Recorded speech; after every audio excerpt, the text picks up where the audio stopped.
Hello, people of the internet. I'm Kaiju Noir, And I'm Pete. and we just finished watching Star Trek Into Darkness, so we're here to give you our thoughts.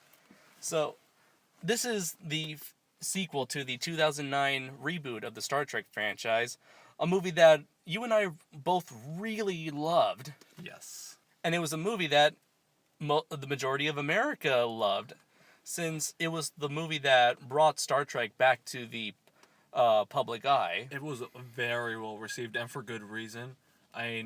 Most people, like I myself, have never, ever been into Star Trek. I never got into it. I had never seen any of the older shows.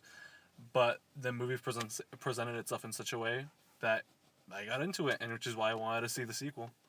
For me, I had limited exposure to the Star Trek franchise. I've seen a couple episodes of the original series. I've seen a couple episodes of The Next Generation.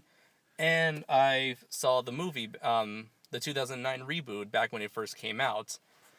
And this, just to start this off, this movie, this sequel, does not disappoint. It is beyond amazing.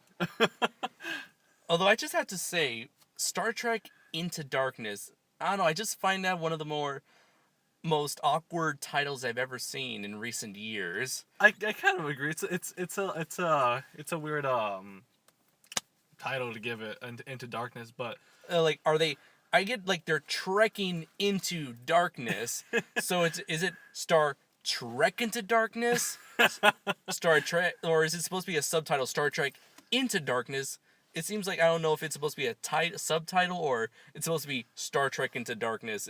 I don't know, it just doesn't really sound right. Well, anyways, let's get on with the plot synopsis. Yeah. So the movie picks up where the first one left off, with Kirk and the rest of his crew aboard the Starship Enterprise, in the middle of a really awesome mission. It is beautiful. The opening sequence was just amazing. It involved them having to save native species aboard of a alien planet from an erupting volcano. After completing their mission, the movie's villain, John Harrison, sets up an explosion in the archives in London, which causes all the Starfleet captains to come together and have a meeting where they discuss exactly what to do with John Harrison, which gives him the opportunity to murder several of the authority figures. This chain of events eventually leads Kirk and his crew to set out and find John Harrison on the Klingon homeworld, where they will find many secrets both from John Harrison and from Starfleet themselves. So, initial reactions. God damn!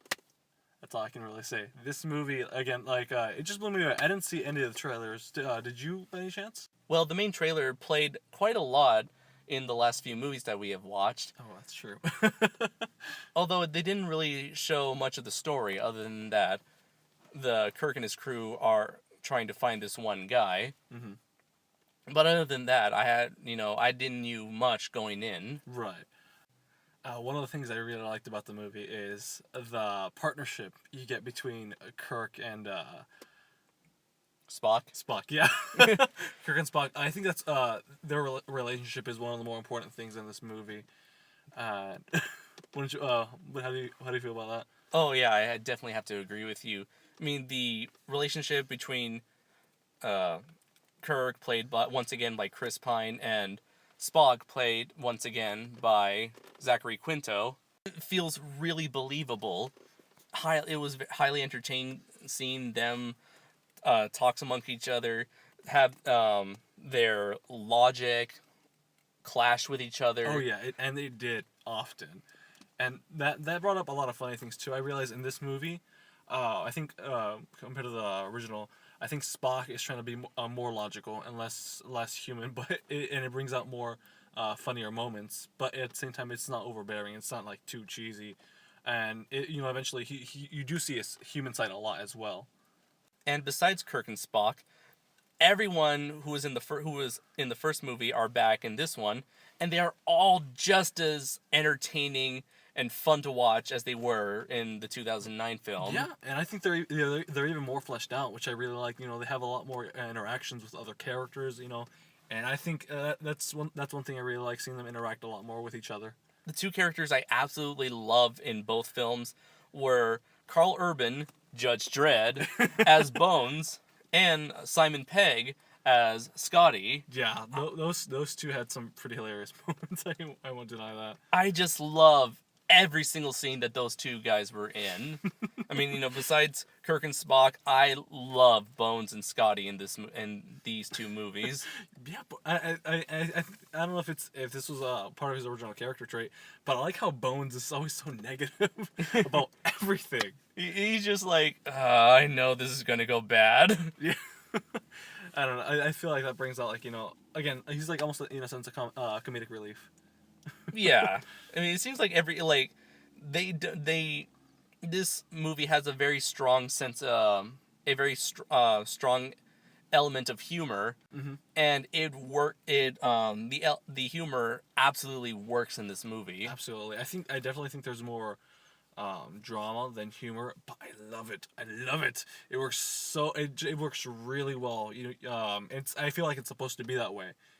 Right. I mean, it seems like a lot of action movies nowadays seem to rely on humor just as much as action and drama. I mean, one example was Iron Man 3 and The Avengers. G.I. Joe had some of it, but not that much. And of course, the Expendables, they try as much to be just as jokey as they were, shooting guns. Yeah. Well, one thing you can notice on this, when comparing it to Iron Man 3, Iron Man 3 had a lot of visual quirkiness, a lot of visual jokes, whereas in this movie, it was mostly like, in their dialogue. Yeah. Their dialogue was what made it funny. And it, like I said, it didn't really get cheesy or like, kind of like, at times. The jokes worked. Mm-hmm. And even if you're not a hardcore Star Trek fan, you won't feel left out. Actually, that's a big thing I really like about the two movies themselves. Like I said, I haven't seen any Star Trek movies at all, or shows or anything. I had no idea, but the first and the second movie just had me sucked into their universe. Right. I mean, I agree with you there. The first Star Trek movie, though not the first, but the 2009 reboot, that was the movie that brought me into the Star Trek franchise. I mean, I can't say that I'm I'm nowhere near a hardcore fan. Yeah. But it made me have a greater appreciation for the franchise. Absolutely. So if anyone were to say, hey, want to watch some Star Trek, they say, hey, okay, awesome. Absolutely. That's how I feel like I really want to go home and take a look at some of the other movies they have on Netflix. You know what we haven't talked about yet? The villain, John Harrison, played by Benedict Cumberbatch, which is perhaps, as everyone has already stated, the most British name ever. I mean, if only he had a Reginald before his name. Sir Reginald Benedict Cumberbatch. That would be hilarious. God. So as for him as the villain, what did you thought of him? I really liked him. I really did. For some reason, whenever I saw him, I was like, I kept thinking of what's his name? From a movie, from a TV. Keanu Reeves.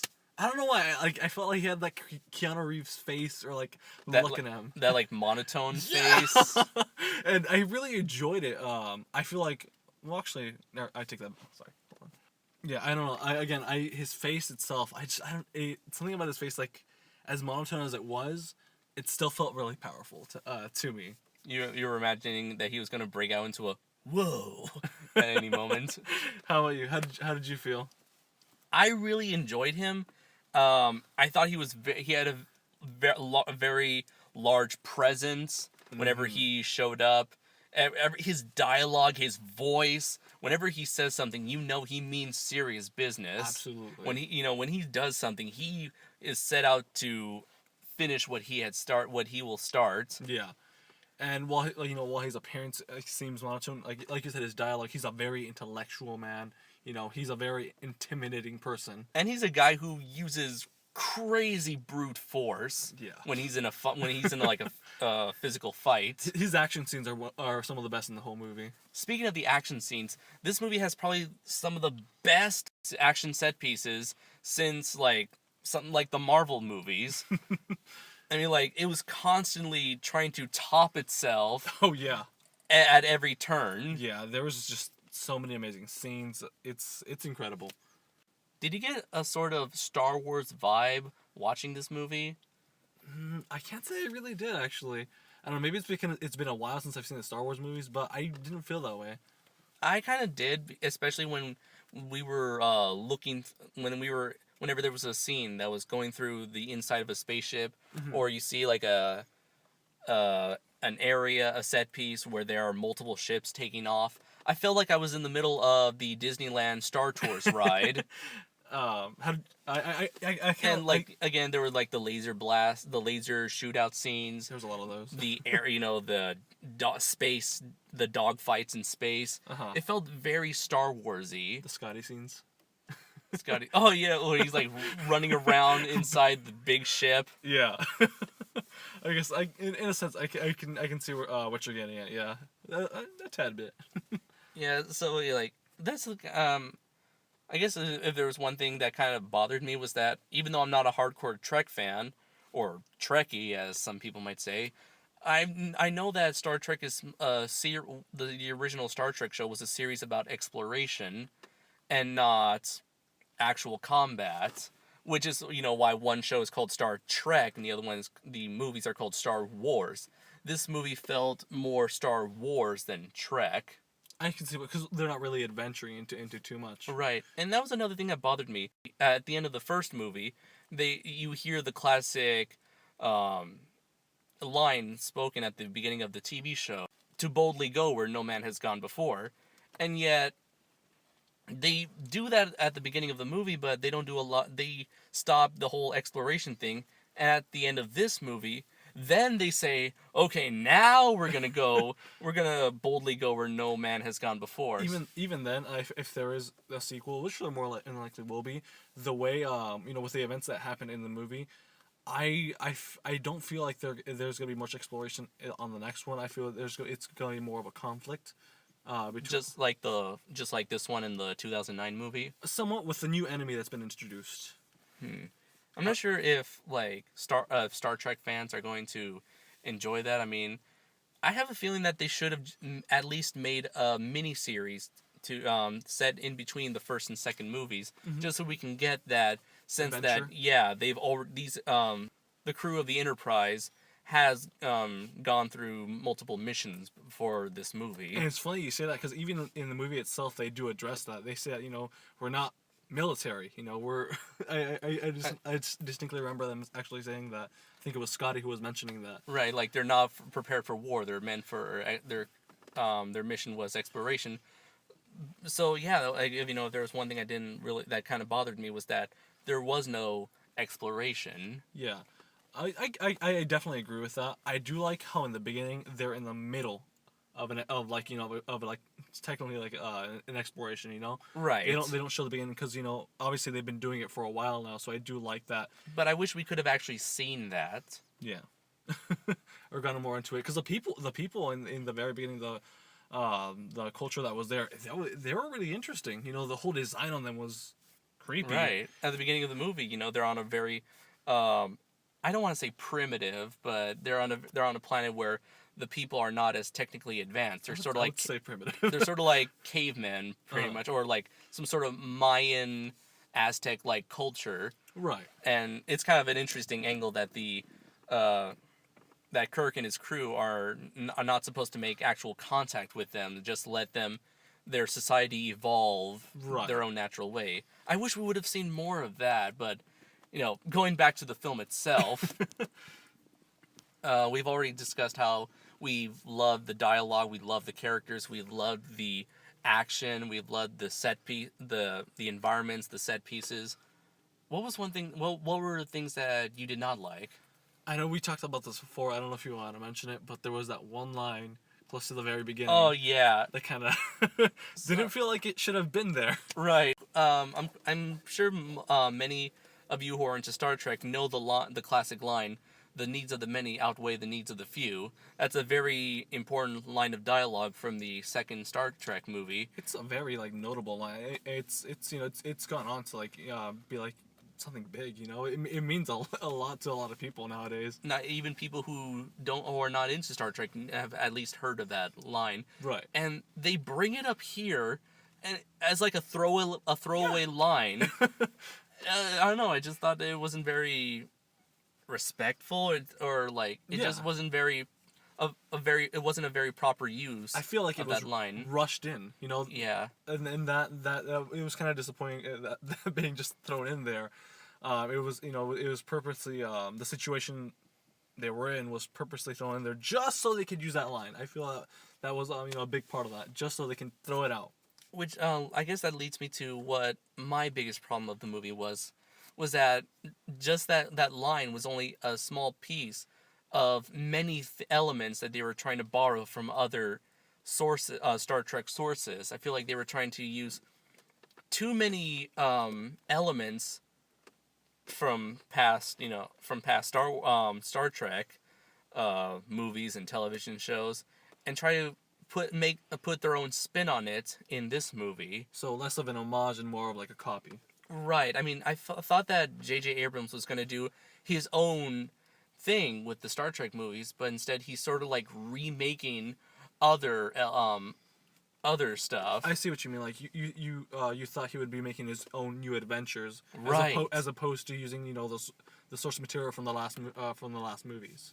Yes. Right. That makes sense. Yeah, I could definitely understand that, because I mean, as you know, as there's a whole bunch of Star Trek fans, I'm sure they want to see something new, not something that's been, you know, that's being, you know, just twisted on or changed on. And like the problem that is that if you try to bring up older iconic elements, fans are gonna, you know, quickly compare the new and the old. Absolutely, that's actually a very good point. I mean, the fact that you're using that allows them to compare it. You know, if you have a brand new story, it's a lot more difficult to compare to the classic story, right? To the classic Star Trek. I do agree. However, even though I was kind of bothered by it, I don't think it can really be called a negative, because, hey, you know, things get recycled over time. I mean, look at the Batman movies. You have a new Batman, you have a new Joker, you have a new Bane. Mm-hmm. And, you know, that gives, you know, people are going to compare these newer versions of the characters to older versions of the characters. Yeah, and you could also say that, you know, maybe he was trying to get, you know, new viewers into it. You know, maybe he doesn't really want to change the lore too much, or like the already established, you know, story of Star Trek. You know, he just wants to bring in new viewers who haven't had the chance to experience that storytelling. Yeah, you're right. I mean, like, one example was the Klingons. I was really excited to finally see the Klingons, how they look like in this universe. I do want to comment on that really quickly. Well, I do like their design. I felt like when you finally got to see one up close, I felt like it was a little too like computer animated. You know, I would have to say that it didn't look animated to me. I just thought that it looked like obvious makeup, like pounds and pounds of makeup and prosthetics. I guess something like, yeah. I don't know. To me, I like the design, but it looked a little weird. Maybe it was only because we actually saw one without his, you know, battle mask or something. Yeah. Maybe if we saw more of them, you know, we'd be it wouldn't have that awkward look. So, what would you rate the movie, Pete? I really love the movie. Like I told you before, if it were up to me, I'd go in and watch that movie right now again. I'd give it a 5 out of 5. It is a great movie. I'm gonna buy this movie as soon as it comes out. I'm gonna buy it on Blu-ray. This is a movie I want to keep, and I really can't wait to see what they do next. For me, I was really switching back in my mind. I kept switching back and forth between a 4 out of 5 and a 5 out of 5, namely because I was kind of disappointed that I did not see something new. However, I understand that this is a rebooted series, so I guess they would sort of have to run into the same sorts of situations that the previous Star Trek series and movies ran into. With that sort of logic, you know, it does make sense for them to see faces that are familiar to Star Trek fans. Right. I mean, in this case, you know, now that they've introduced the Klingons in a future movie, you know, they could do something else, something new with them. I really want to, you know, for the next movie, I really want to see the lizard creatures that Spock... Not Spock. That Kirk. Kirk fought in the original series. Da, da, da, da, da, da, da, da, da, da.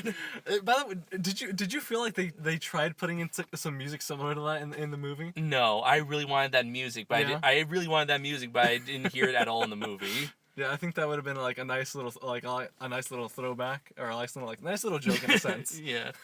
So, anyways, for my final rating, because my negatives aren't really so much actual negatives to the movie itself, but rather, I guess, my pet peeves or nitpick, sort of like a nitpick for me.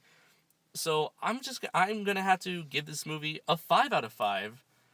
I highly enjoyed it. I highly recommend it to anyone who is a fan of Star Trek or science fiction movies or of J.J. Abrams movies. Watching this movie in the theaters, I now have nothing but confidence that, when it comes to J.J. Abrams directing Star Wars Episode 7. Bum bum bum.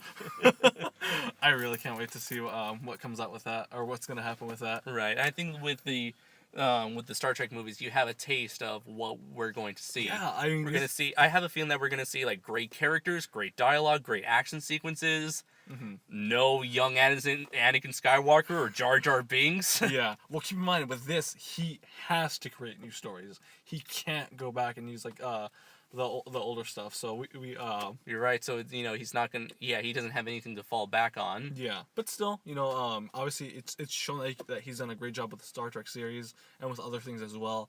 It's a little weird, J.J. Abrams doing Star Trek and Star Wars. I know. You have two of the world's biggest science fiction franchises, and this man has control of both. It's insane.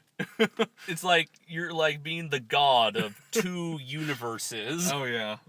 Ultimate power.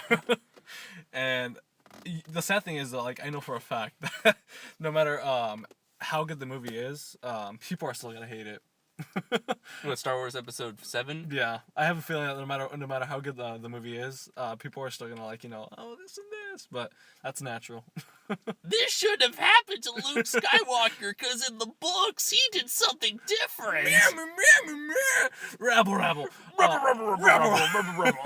I have heard though. I don't know if you've seen this, but the three main actors have signed on for parts in the movie. I have heard, and that's not a surprise at all. Yeah, so We'll just have to see. yeah. So until next time, everybody, take care. See you guys next time.